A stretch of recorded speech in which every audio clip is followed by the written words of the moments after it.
So I want to talk about the Hanukkah story.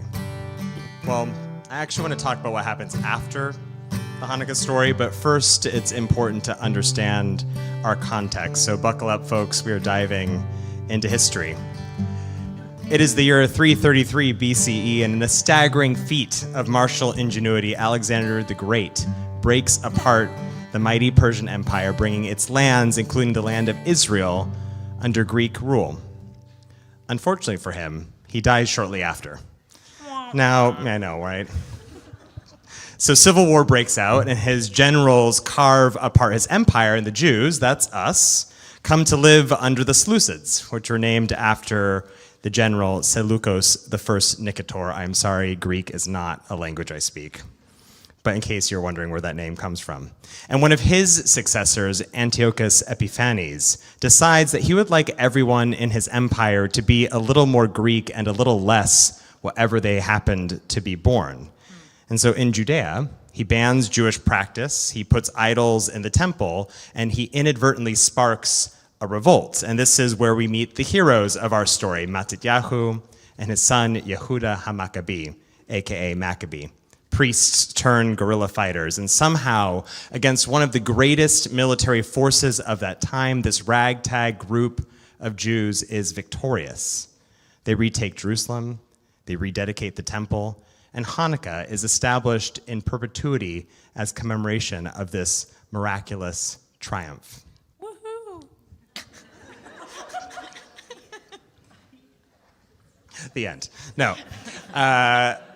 It keeps going. It keeps going. For the first time in centuries, right? For the first time in centuries since the Babylonian conquest, Jews have a chance at self-determination, and the Maccabees reestablish the kingdom of Judea, which will last about 100 years before falling to Rome. We find out that they were great warriors, but less capable statesmen. But the interim, right? The interim, this brief period of independence, is what I actually want to talk about. A few decades after the Maccabean revolt, Yochanan Hyrcanos becomes the high priest. And taking advantage of the unrest around him in the Seleucid Empire, he embarks on a series of wars. He first conquers Samaria to the north and then Edom to the south, and he enslaves a large portion of their populations. He mandates that the Samaritans adopt Jewish practices, and he forcibly converts the Edomites to Judaism. And so there's this painful irony in the fact that the very Jews who fought against forced assimilation, do the exact same thing to the people that they conquer. And so by reading the next chapter of this story, Hanukkah is no longer a holiday that simply celebrates our freedom, but it's one that forces us to remember how we used this power once we attained it. It teaches us that sometimes we can use our scars to inflict similar wounds on other people, excusing our actions despite our aversion to the biblical prescription of an eye for an eye. It's an ugly part of our history, but I believe it's a part of our history that we must acknowledge. By knowing what comes after the end of our story, Hanukkah doesn't just confront the darkness around us, but asks us to face the darkness that might exist within us as well. Illuminated by the light of the menorah, we must take an honest look at ourselves and ask, how do we respond to a world shaped by violence? Do we act in the same way that it harmed us, as they say, hurt people? Or do we dare find another way forward? When we open the Torah this week, we meet Joseph. He's young, he's sweet, he's only 17. It's true, it says in the Torah. He is the dancing queen, at least as portrayed by Donny Osmond. Although I will say this actually has rabbinic precedent. The rabbis imagine Joseph as very flamboyant. If you want to know more about that, ask me after. But his most essential quality, right? His most essential quality, what makes him him, is that Joseph is a dreamer. And through his dreams and the dreams of other people, he is blessed with the ability to glimpse possible futures. And amazed and excited by this gift, he shares it with his family. Yet not everyone in his family is happy with what Joseph sees, a future where they bow to him in deference. And so Yosifu od sino oto, his brothers, come to hate him with a deep hatred. But he dreams anyway. And this further engenders hatred among his brothers, who throw him into a pit and sell him into slavery. And somehow he continues to dream. Even as Joseph faces heartbreak and hardship, he embraces this gift. And finally, he hits rock bottom. Joseph is thrown into prison with no chance of being released. Yet even in this moment, when he could have responded to all the injustices of his life with cynicism and despondency, he re-enters the world of dreams, interpreting the visions of his inmates. And eventually, one of them will remember this gift and secure his release. Joseph's refusal to respond to a broken world in kind, to meet cruelty with malice or dehumanization with apathy, is what eventually brings him out of darkness into a brilliant future. Now, sometimes people will teach that there are two Hanukkah stories. Has anybody heard this before? There's like two Hanukkah stories? Okay, great. So maybe you've heard this before. Maybe you haven't. What are they, Reverend? What are they? It's almost like you knew where I was going. So there's the original one. There's the original Hanukkah story found in the book of Maccabees that's about military might, the impossible victory of the Maccabee freedom fighters over the formidable Seleucid Empire. And then there is another story created by the rabbis living under Roman occupation. In this story, the focus is not on our martial prowess. It is about holding hope and having faith. Because when the Maccabees reclaimed the temple, the rabbis teach, they found only one cruse of oil to light the menorah. But instead of lasting a single light, it miraculously lasted 8 whole nights. Enough time to replenish their supply and keep the fire burning. And this tale of divine intervention was more palatable to the rabbis, who had just witnessed a succession of disastrous rebellions against Rome. It didn't seem like a good idea to keep celebrating a holiday about overthrowing your oppressors when your oppressors had very much closed that possibility. And to be honest, this story is probably more appealing to us as well. It's a hopeful story about the power and potency of small miracles. However, I don't think that these are actually different or competing stories. I believe that they are one story, and it should be read that way. The beginning stays the same, right? The Maccabees throw off the yoke of the Seleucid Empire, and for the first time in centuries, our ancestors are a free people. And they are given a choice in this moment. How do they respond to a world of conquest and oppression? Now, some choose to continue on this path, to do exactly to others what has been done to them. This is reflected in the actions of Yochanan Hyrcanos and his followers to subjugate the people around them. But the only problem with choosing this path is that it perpetuates the conditions that put them here in the first place.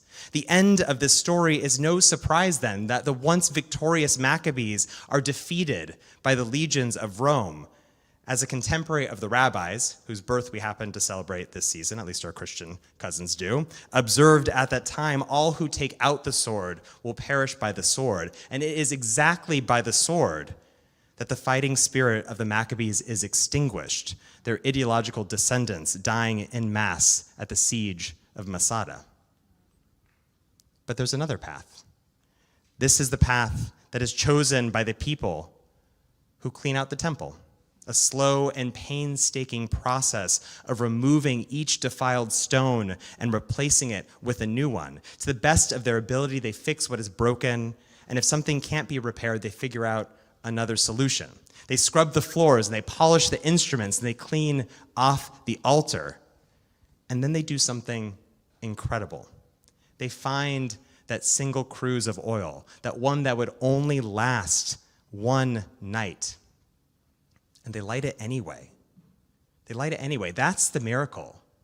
It's not miraculous. I mean, it is miraculous that it lasted 8 nights, but truly, if we think about it, the miracle here is that they even lit the menorah in the first place What audacious hope to strike that match. Because for them, even one sacred and precious night was enough, a quiet counterpoint to the din of war around them. And so we find ourselves now in a time of overwhelming darkness. It is one lacking hope that would demand our hopelessness. It is one bereft of compassion that would require our apathy. And it is true that we could meet the darkness by leaving those menorahs cold, unlit. The state of the world is not a choice that we can make, but we can choose how we will respond to it. So Thomas Friedman recently proposed that we have entered a new epoch of history, the Polyscene. It is one defined by overlapping, often mutually reinforced problems. For example, climate change leads to water scarcity, and that leads to crop loss, and that leads to resource conflict, which leads to forced migration, which leads to state collapse, which leads to an inability to address climate change. It is a butterfly effect of devastating consequences stuck on repeat. In the Polyscene, we are not just confronted by crises, but polycrises. And so solutions have also become more complex. And Friedman notes that we are no longer playing a game of tic-tac-toe, but grappling with a Rubik's Cube. But the Polyscene is also one of ingenuity and risk-taking. We are beginning to break apart the binaries that have defined and divided us for so long. Yes or no, this or that, one or the other, whether it is gender or race or relationships or religion, people are increasingly thinking outside of these binaries. We are gender expansive. We are people of multiple heritages. We love in ways that are bold and abundant. We celebrate old traditions and we create new ones in conversation with those that we love. And so when the world plunges into shadow, we know that responding in kind is not our only option. An eye for an eye, a tooth for a tooth. Like the rabbis who inherited this legal formula with some creativity and a little chutzpah, we can push outside of these limitations. And it is because the rabbis refuse to see proportionality as the only possible answer to injustice that our ethical system, the one that we live in today as Jews, is one of repentance and repair, rather than punitive retribution. And so when we face darkness, we must not only remember our ability to kindle light, but know that there are countless ways to do so. It is not just light against darkness, but many lights against the darkness. It is in the match we strike. It is in the blessings we recite. It is in the songs we sing. It's in the open door and the warm embrace. It's in the helping hand and the listening ear. It's in good food and good laughter and all the various kinds of love that the human heart is capable of.